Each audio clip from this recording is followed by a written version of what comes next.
Welcome to federal का margin. ये है लेक्चर नंबर 6 जिसमें आज हम करने वाले हैं एमसीक्यूज क्लास 11 की फिजिक्स चैप्टर 1 का फिजिकल क्वांटिटीज। तो अब है ना एमसीक्यू शुरू करते हैं। तो यार सबसे पहला है कि the mean diameter of a wire is found to be 0.5 plus minus 0.02 millimetre. अब परसेंटेज अनसर्टेनिटी निकालनी है। तो ये परसेंटेज अनसर्टेनिटी क्या था कि यार फॉर्मूला हमने पढ़ा था और लिखा भी था हमने यहाँ पे कि fractional uncertainty multiply by 100%। Fractional uncertainty का फॉर्मूला ये था uncertainty divide by absolute value. तो अगर हम ये सॉल्व करें तो यार हमारी अनसर्टेनिटी कितनी है 0.02 और इसको हम डिवाइड बाय करेंगे 0.5 जो हमारी एब्सोल्यूट वैल्यू थी और फिर इसको मल्टीप्लाई बाय 100 और परसेंट ये करेंगे। तो यार इसको जब हम करेंगे सॉल्व तो सबसे पहले ये हो जाएगा आपका 4% आंसर। तो हमारी जो परसेंटेज अनसर्टेनिटी है वो है 4% है। ठीक है, फिर उसके बाद क्वेश्चन नंबर 2 में आता है reaction takes place that is expected to yield 171.9 grams of product but it only yields 154.8 grams of the product. What is the percentage error? ठीक है, परसेंटेज एरर क्या है इसमें कि यार हमारे पास कितना गलत आया। तो हम 171.9 माइनस 154.8 करेंगे। ठीक है यार, इतना हमारे पास है ना गलत आया था कि यार आना चाहिए था 171.9 लेकिन आया हमारे पास 154.8। तो डिफरेंस कितना है बीच में 17.1। हमें 17.1 ग्राम मिला नहीं। ठीक है, फिर ये जो 17.1 है इसको हम करेंगे इसको हम डिवाइड बाय जो हमारा एक्सपेक्टेड था। एक्सपेक्टेड हमारा क्या था 171.9। यार हमें था कि हमें इतना मिलेगा लेकिन हमें मिला उससे कितना कम 17.1 वो गुम हो गया। तो फिर इसको मल्टीप्लाई बाय 100% करेंगे। ठीक है, जब ये करेंगे तो आपके पास जो आंसर है वो आएगा 9.94 9.95%। 9.95% मतलब ये हो गया डी। तो हमारा आंसर फिर ये हो गया डी इसका। ठीक है, और सबसे इम्पोर्टेंट बात, हमने इस चैप्टर के ग्रैंड टेस्ट का जो प्रैक्टिस टेस्ट है उसका लिंक हमने डिस्क्रिप्शन में डाल दिया। आप डिस्क्रिप्शन में जाकर ये ऊपर पेरा लिंक है, प्रैक्टिस ग्रैंड टेस्ट को यहाँ पे जाएं और सॉल्व करें और प्रैक्टिस करें।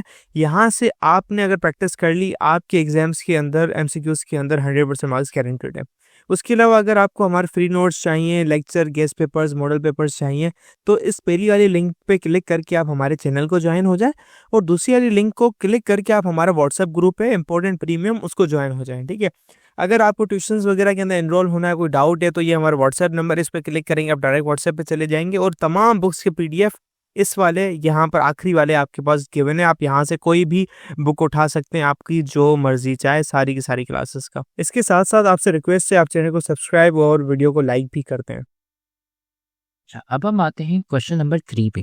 एमसीक्यू नंबर 3 क्या है हमारा, 3 different people way a standard mass of 2 grams on the same balance. ठीक है, अच्छा मतलब हमारे पास 3 लोग हैं। ठीक है, 3 अलग लोग, उनका मास है 2 ग्राम है। 2 ग्राम बहुत हल्का होता है लेकिन समझे 2 ग्राम है। ठीक है, बस किताब है, किताब ने ऐसे ही लिखा हुआ है लेकिन इंसान का जो वेट होता है वो 2 ग्राम का भी नहीं हो सकता। कम से कम है ना, इंसान का वेट है ना 70 केजी होना चाहिए, जो लगभग आपके बनता है 70,000 ग्राम। ठीक है, तो अभी है ना इस क्वेश्चन के लिए हम समझते हैं कि 2 ग्राम है ना भाई साहब के, है ना 3 भाई साहब, उनका है ना वो वेट है। ठीक है, वो असली वेट है। ठीक है, तो हमारी जो ट्रू वैल्यू, ठीक है, हमारी ट्रू वैल्यू जो है वो क्या है, 2 ग्राम। ठीक है, हमारी 2 ग्राम है ट्रू वैल्यू। लेकिन जब हम मेजर करते हैं, ठीक है, मेजर्ड वैल्यू, ठीक है, हमारी 2 ग्राम जो हमारे तीनों भाई साहब हैं हर किसी की 2 ग्राम और 2 ग्राम। लेकिन जो हम मेजर करते हैं तो यार हमारे पास पता चलता है कि 7.32 ग्राम, 7.32 ग्राम, 7.32 ग्राम। ठीक है, यहाँ पे लिखा हुआ है कि जब आप ईच पर्सन है उसकी एग्जैक्टली रीडिंग आती है 7.32 gram for the mass of the standard. मतलब कि जब उन तीनों भाई साहब ने जब अपना वेट मेजर किया तो यार 7.32 वेट आया। ठीक है, तो हमें यह पता चल गया कि यार उनका असली वेट पहली लाइन से पता चल गया कि 2 ग्राम का, और दूसरी लाइन से क्या पता चला कि जब उन्होंने मेजर किया तो क्या आया 7.32 ग्राम। तो हमारी ट्रू वैल्यूज क्या थी, 2 ग्राम 2 ग्राम 2 ग्राम, मेजर्ड वैल्यू तो आई 7.32 7.32 7.32 ग्राम। तो अब इससे हमारा रिजल्ट क्या इम्प्लाई करता है, तो हमारे यहाँ पे आ जाता है एक्यूरेसी, प्रिसिजन इसका आ जाता है। तो देखें ऑप्शन जानने से पहले हमने हमारे लेक्चर नंबर 4 एक्यूरेसी और प्रिसिशन में क्या पढ़ा था? ये पढ़ा था कि अगर आपकी जो वैल्यूज है, मेजर्ड वैल्यूज, वो एक दूसरे के पास है तो वो प्रिसाइज होती है, और अगर ट्रू वैल्यू से दूर है तो वो एक्यूरेट नहीं होती। तो सिंपल हमारा आंसर क्या हो जाता है? डी, प्रिसाइज है और एक्यूरेट नहीं है। कैसे? क्योंकि हमारी जो मेजर्ड वैल्यूज है वो एक दूसरे से करीब है, और एक्यूरेट कैसे नहीं है? क्योंकि ये एक दूसरे से बहुत दूर है यार। 5 ग्राम तो फर्क, अब 5 ग्राम आपको डबल मतलब कम लगता होगा, लेकिन आप देखें कितना फर्क है, ट्रिपल वेट ज्यादा आ रहा है, तो इसकी वजह से ये एक्यूरेट नहीं है। इसलिए हमारा जो आंसर है वो डी हो जाता है, जिसमें हमारी जो रीडिंग्स है वो प्रिसाइज है लेकिन वो एक्यूरेट नहीं है। सिर्फ चौथे पे आते हैं, the dimension of universal gravitational constant. तो अब हम आते हैं ग्रेविटेशनल कांस्टेंट पे। ये हमने पढ़ा हुआ था क्लास 9 या क्लास 10 में, तो अब इसका यूनिट हमें निकालना है। अब यार अगर मैं फॉर्मूला आपको याद कराऊं तो एफ जो फोर्स है, ठीक है, वो किसके बराबर है? जी एम और एम ओवर आर स्क्वायर। तो इसमें आपका एक फोर्स आ गया, दूसरा जी हो गया आपका ग्रेविटेशनल कांस्टेंट, एम और एम जो यहाँ पे लिखे हैं ये हो गए मास, और आर हो गया रेडियस जो डिस्टेंस हो गया। तो अब हम करेंगे कि यार हम साइड्स इसको है ना, तो अब है ना, अब ये करेंगे कि यार इसको है ना फॉर्मूला को हम वापसी लिखेंगे लेकिन जी के फॉर्म में लिखेंगे। तो ये हो जाएगा जी एफ आर स्क्वायर, और इधर हम लिख लेंगे एम और एम। ठीक है, ये दोनों एक ही चीज होगी, बस मैं इसको यहाँ पे लेके आ गया और इसको मैं यहाँ पे लेके आ गया। ठीक है, बस डिवाइड मल्टीप्लिकेशन की इतना और कुछ नहीं किया। ठीक है, जी हो गया। अब यार हमें डिमेंशंस लिखते हैं, तो यार एफ का जो डिमेंशन है हमने वो पढ़ा हुआ था, वो बहुत आसान था। तो पहले हम एफ का लिखेंगे, वो था मास। अगर आपको याद नहीं है तो आप मास टाइम एक्सीलरेशन करके भी आप यहाँ पे एम लिख लिया, क्योंकि केजी एक आ गया आपका, फिर आ गया आपका लेंथ का एक तो एल, फिर हो गया आपका टाइम का तो वो टी टू द -2 हो गया, और फिर आर स्क्वायर, आर मतलब आपका रेडियस जो वो डिस्टेंस हो गया तो एल हो गया यहाँ पे, और ये स्क्वायर हो गया। और फिर नीचे हम जाते तो यहाँ पे हमारे पास 2 केजी के हो गए, 2 मास के हो गए, तो हम एम स्क्वायर कर देंगे यहाँ पे।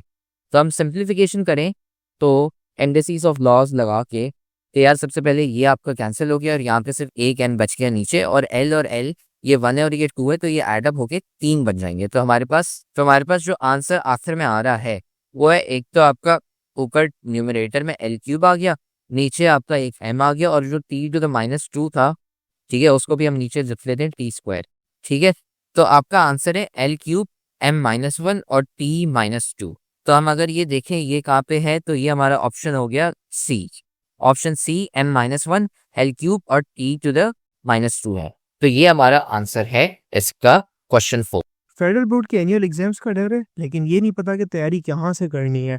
दूसरी बात ये नहीं पता कि एग्जाम के अंदर सवाल का जवाब लिखना कैसे है, कैसे सेंटेंसेस को फॉर्म करना है, कैसे हमें फुल के फुल मार्क्स मिले। तो भाई घबराना किस बात से, हमारी बैच इसी प्रॉब्लम को तो सॉल्व करने आई है। तो आप भी हमारे बच्चों की तरह 97.8% ला सकते हो, 98.27% ला सकते हो, फातिमा की तरह, अगली फातिमा आप बन सकते हो। आप 505 मार्क्स ले सकते हो आउट ऑफ 520। अच्छा जी, कैसे? हम आपको सिखाते हैं कि एग्जाम के अंदर लिखना कैसे होता है, ग्रैंड टेस्ट प्रोवाइड करते हैं। देखिए जी, हमारे पास है पाकिस्तान की one of the best faculty. आप कोई भी सब्जेक्ट लेना चाहें, आपका जो दिल करे, आप सारे सब्जेक्ट्स लें, सिर्फ और सिर्फ 3000 रुपये में पूरे साल में।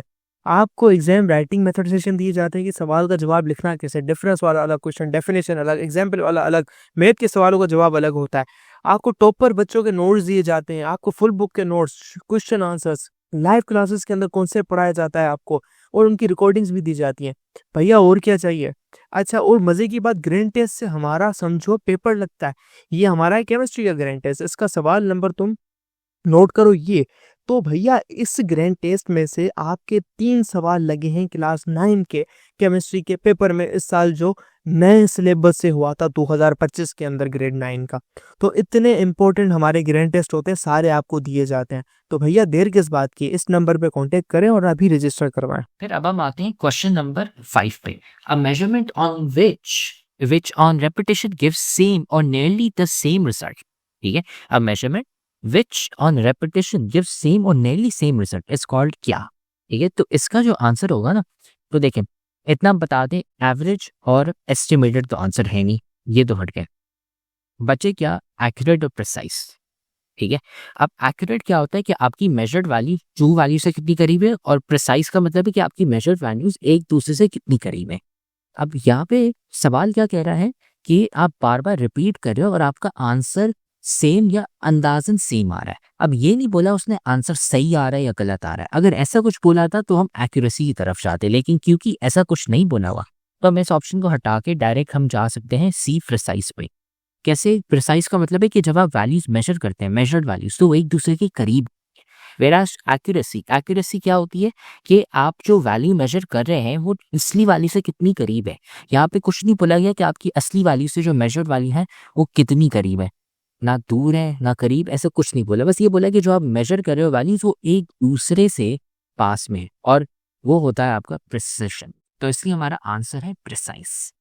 ठीक है, फिर आ गया, a student is measuring the time of an event by using stopwatch, he takes 5 measurements that are ये। ठीक है, ये हो गई आपकी मेजरमेंट्स। अब अनसर्टेनिटी निकालनी है कि यार अनसर्टेनिटी कितनी है। तो अनसर्टेनिटी निकालने के लिए हम सबसे पहले एवरेज लेंगे जिससे हमारी है ना ट्रू वैल्यू निकल जाए। तो हम करेंगे ये कि 3 प्लस 3.2 प्लस, तो पहले एवरेज निकालते हैं। 3 प्लस 3.2 प्लस 3.4 और प्लस 2.8 और प्लस 3.1। ये कितनी वैल्यूज हो गई, 1 2 3 4 5, 5 वैल्यूज हो गई। इसको हम डिवाइड बाय 5 कर लेंगे फिर। ठीक है, तो फिर अब इसका जो आंसर है 3.1, तो हमारा जो एवरेज है, ठीक है, वो आ गया कितना, 3.1। ये हमारी एब्सोल्यूट वैल्यू हो गई। अब 3.1 के साथ यार हमें अनसर्टेनिटी निकालनी है, तो कितनी करेंगे। तो यार आप यहाँ पे वैल्यूज देखें, 3.1 से सबसे दूर कौन सी वैल्यू है, 2.8 और 3.4, उसमें 0.3 का वो फर्क है, तो डेविएशन हमारी 0.3 हो गई। अगर आप 3.1 और 0.3 ये करेंगे तो यार हमारे पास वैल्यू सारी आनी चाहिए 2.8 और 3.4 के बीच में, और यही है हमारे पास यहाँ पर सारी वैल्यूज है वो 2.8 3.4 के बीच में ही है। तो हमारी जो डेविएशन है वो प्लस माइनस 0.3 है। ठीक है, तो हमने क्या किया, पहले हमने एवरेज निकाला, फिर हमने एवरेज से देखा कि यार सबसे दूर कौन सी वैल्यू है, और उसका वैल्यू हमें पता चला यार 0.3 है। 3 से करेंगे 0.1 है, 3.2 से करेंगे 0.1 है, लेकिन 3.4 और 2.8 से करेंगे 0.3 है। तो यार इसलिए हम वो सबसे दूर वाली वैल्यू 0.3 दूर है, उसकी वजह से हमारी जो डेविएशन है वो 0.3 है, तो आंसर ए है। ठीक है, which of the following quantity has different dimensions, यार डिमेंशंस किसके अलग हैं। तो यार सबसे पहले हम देखते हैं फोर्स। ठीक है, एक हो गया, फिर दूसरा आ गया आपका वेट। यार फोर्स और वेट याद करें दोनों का एसआई यूनिट सेम है, न्यूटन। ठीक है, तो उसकी वजह से यार फोर्स और वेट तो आउट हो गए यहाँ से हमारे लिए। ठीक है, क्योंकि दोनों वही होते हैं, वेट होते हैं, फोर्स एक ही चीज है, न्यूटन ही उनका सेम होता है, तो वो एक ही जैसे डिमेंशन है उसके। फिर आ गया मॉड्यूलस ऑफ इलास्टिसिटी। इलास्टिसिटी ये अलग है, ये अगर आपने याद होगा क्लास 9 क्लास 10 में हमने पढ़े थे। ठीक है, तो ये है, और इसके अलावा फिर टेंशन देख लेते हैं। टेंशन अगेन वही फोर्स होती है, इसका भी यूनिट न्यूटन होता है। ठीक है, तो इसकी वजह से आंसर इसका तो इसलिए इसकी वजह से हमारा आंसर इसका सी है। और बाकी ये जो वेट और जो फोर्स है इन सबके सेम ही होते हैं, न्यूटन न्यूटन ही उनका वो होता है ऐसा यूनिट, जिसकी वजह से डिमेंशन उनकी सेम हो गया। आप एक्सपैंड करके देख लें, आपके लिए एक एक्स्ट्रा टास्क बन जाएगा, आपकी प्रैक्टिस हो जाएगी। आप इसको करें कि यार मास लेंथ टाइम में करें तो क्या आते हैं आंसर्स। ठीक है, फिर 8 में आते हैं, if the dimensions of physical quantity are ये L A M B T minus C, then the physical quantity would be force if A. अच्छा, अब हमें चेक करना है कि यार ये वैल्यूज अगर हम डालेंगे तो क्या होगा। तो यार सबसे पहले फोर्स का अगर हम a-1 b0 और c-2 डालते हैं तो हमारे पास ये आ रहा है या नहीं। तो मतलब ये कह रहा है कि यार फोर्स में हमारे पास होगा l-1 m0 और t-2। अब यहाँ पे देखिए माइनस सी लगा हुआ है, तो माइनस माइनस करके ये +2 बन जाएगा। इसका ख्याल रखिएगा, यहाँ पे माइनस सी और यहाँ पे -2 है, तो माइनस माइनस होके प्लस हो जाएगा। अब इसका क्या ये सही है, मैं अभी से बता दूं ये गलत है। क्यों, क्योंकि यार फोर्स में हमारे पास फॉर्मूला क्या था, मास टाइम्स एक्सेलरेशन, और मास हमारे पास एक होता ही होता है। अगर आपको याद हो, अगर आपने वो रटना है चले ठीक है, लेकिन आप डिराइव भी कर सकते हैं, बहुत आसान है। मास टाइम्स एक्सेलरेशन है, तो मास हमें पता है केजी होता है, तो वो m हो गया, और उसके अलावा एक्सेलरेशन वाला वो हो गया। तो यार ये हमारा 0 हो ही नहीं सकता, तो उसकी वजह से ये तो गलत है हम ठीक है, क्योंकि हमें पता होता है कि यार मास 0 नहीं हो सकता, वो 1 ही होना है। एक गलत आ गया मतलब बाकी देखने की जरूरत ही नहीं है, पूरा ही गलत है। फिर आ गया प्रेशर। प्रेशर में क्या कह रहा है, L-1 m⁻⁴ और T²। ठीक है, अब प्रेशर के क्या फॉर्मूला हमने पढ़ा था। फिर आते हैं हम वेलोसिटी पे। वेलोसिटी में क्या है यार, वेलोसिटी में आपका L आ गया 1, ठीक है, M आ गया 0 और T आ गया, अब ये -1 हो जाएगा, प्लस T⁻⁻1। और ये बिल्कुल सही है, हाँ, क्योंकि यार स्पीड हमने पढ़ा हुआ है डिस्टेंस अपॉन टाइम। ठीक है, डिस्टेंस अपॉन टाइम, और डिस्टेंस हमें पता है L होता है और T हमें पता है वो टाइम T होता है। ठीक है, जो L/T-1 हो, तो ये सही है आंसर। ठीक है, प्रैक्टिस के लिए आप एक्सेलरेशन भी कर सकते हैं, लेकिन मैं अभी से बता सकता हूँ गलत है, क्योंकि मास में 1 नहीं होना चाहिए, तो ये भी गलत है, और क्योंकि हमारे पास सही आंसर आ गया है। बाकी आप अपनी प्रैक्टिस के लिए भी कर सकते हैं, आपकी प्रैक्टिस हो जाएगी इसके साथ। तो ये हो गया हमारा अब क्वेश्चन नंबर 8। फिर क्वेश्चन नंबर 9 में आते हैं यार, order of magnitude of 10⁶ plus 10⁻3। अब यार सिंपल है, इसको ऐड करेंगे तो होगा क्या, तो यार तो 10⁶ यार हमें पता है वो कितना होता है। हमें पता है कि यार 10⁶ 1 मिलियन के बराबर होता है, और 10⁻3 जो है वो 1000 के बराबर होता है। ठीक है, तो इनको जब आप ऐड करेंगे तो आपके पास जो फाइनल आंसर आएगा वो आएगा 1,000,001,000। और इसका मैग्नीट्यूड देखेंगे तो ये 1.001 टाइम्स 10⁶ है। अगर आपको क्लास 9 से standard form notation, scientific notation याद नहीं है, तो आप वो जाके हमारी प्लेलिस्ट से देख लें, आपको याद हो जाएगा, रिवाइज कर लें थोड़ा सा। लेकिन हाँ, अब अगर आप 10⁶ और 10⁻3 को ऐड करेंगे तो आपके पास 1 मिलियन प्लस 1000 आ गया, वो हो गया 1,000,001,000, और उसको आप करेंगे तो 1.001 टाइम्स 10⁶ है। इसको आप ऐड करेंगे तो 10⁶ हो जाएगा। ठीक है, ये हो गया सॉल्व। फिर अब हम आते हैं आखिरी सवाल पे। आखिरी सवाल क्या है कि यार, which of the following may be used as a valid formula to calculate speed of ocean waves। अब स्पीड हमें निकालनी है। अब यार हमें फॉर्मूला ये नहीं पता, क्यों, क्योंकि यार ये हमने फॉर्मूला कभी पढ़े नहीं हुए। लेकिन हमें एक चीज पता है यार, हमने पढ़ा था होमोजेनिटी। होमोजेनिटी में हमने क्या पढ़ा था कि यार लेफ्ट साइड और राइट साइड पे यूनिट सेम होने चाहिए हमेशा। तो यार सबसे पहले हम पार्ट ए देखते हैं। अब यार वेलोसिटी का हमें पता है कि यार वो उसका होता है L/T। ठीक है, क्योंकि डिस्टेंस अपॉन टाइम है। अब यार राइट साइड पे हमें कैलकुलेट करना है क्या है, सबके करेंगे। तो सबसे पहला वाला है हमारा ये वाला लैम्डा मल्टीप्लाई बाय G²रूट। अब लैम्डा क्या है हमारा, लैम्डा हमारा वेवलेंथ है, और वेवलेंथ आपको याद होगा, और ये हम मीटर में पढ़ते हैं, तो वेवलेंथ का जो फॉर्मूला होगा वो होगा L। ठीक है, तो L हो गया। फिर उसके बाद आता है जी आ गया acceleration due to gravity. Gravity की वजह से जो एक्सेलरेशन है, तो यार एक्सेलरेशन का हमें पता है वो क्या होता है, वो होता है L। ठीक है, और फिर साथ में T², T⁻² या T²। अब इस पूरे चीज को स्क्वायर रूट किया जा रहा है। ठीक है, तो L टाइम्स L, यार ये पूरा L² हो जाएगा। ठीक है, क्योंकि 1 + 1 2 होता है। ठीक है, ये हो गया L²। फिर यार T² और L² इनको स्क्वायर रूट किया जा रहा है, तो ये स्क्वायर्स यहाँ से हट जाएंगे इंडिसेस की वजह से। तो यार हमारे पास आखिर में आंसर L/T ही आ रहा है, तो उसकी वजह से यार ये तो बिल्कुल सही है, ये आंसर बिल्कुल सही है। ठीक है, क्यों, क्योंकि यार इसका जो यूनिट है लेफ्ट साइड पे वो मीटर पर सेकंड आ रहा है, और राइट साइड पे भी मीटर पर सेकंड आ रहा है। और अगर डिमेंशंस में करें तो L/T या L/T आ रहा है। आप डिमेंशंस में करें या यूनिट में करें, मसला नहीं है, एक ही चीज है। तो ये हो गया हमारा इसका आंसर। ठीक है, बाकी भी आप कर सकते हैं, जरूरत नहीं है, क्योंकि यार ये सही आंसर आ गया, लेकिन आपकी प्रैक्टिस के लिए आप ये वाले भी कर लें तो आपकी प्रैक्टिस हो जाएगी। ठीक है, तो इससे हमारे MCQs पूरे हो गए। अगर आपको कुछ समझ नहीं आया तो आप लेक्चर वापसी देख लें, वरना नहीं तो आप है ना हमें व्हाट्सएप पे मैसेज कर दें या यूट्यूब पे कमेंट कर दें, हम आपको वापसी समझा देंगे अगर कुछ मसला लगा आपको।